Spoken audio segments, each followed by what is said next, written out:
Ne fenadır cavan ömrün kış payı, yazı kısa uzun olar ahvayı.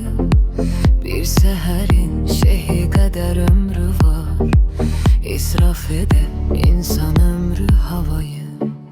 Gül açmamış xezan salar kölgesin, dert gizlince toxuyarmış ilmesin. Ömrümüz ki bir rüyalık yuxudur, felek bize kabus reva bilmesin.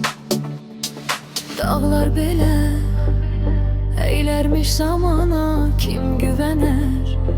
Dünya adlı yamana, fani hayat elbet bir gün bitecek, hakkın özü hükmedecek cahana. Gül aldanma dünya adlı yuxuya, boyun eğme nadanlığa, korkuya. Her nefeste ömür biraz eriye, şam tek yanar közü belə soyuyar. Bir gülüşün şövqü qədərdir dünya, bir baxışın sirri qədərdir dünya. Aldanmağa değmez onun şanına, bir nefesin ömrü qədərdir dünya.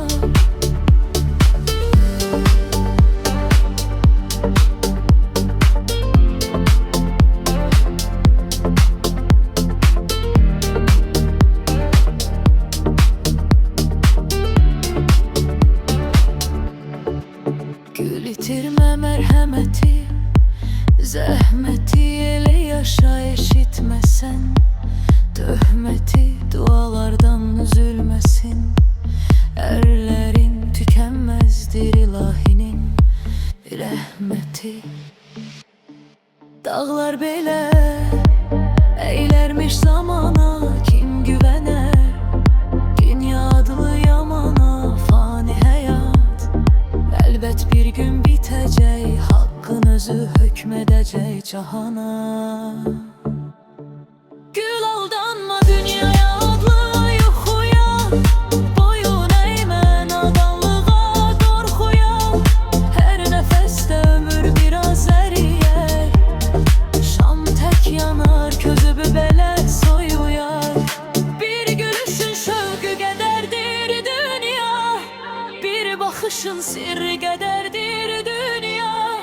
Aldanmağa değmez onun şanına, bir nefesin ömrü qədərdir dünya.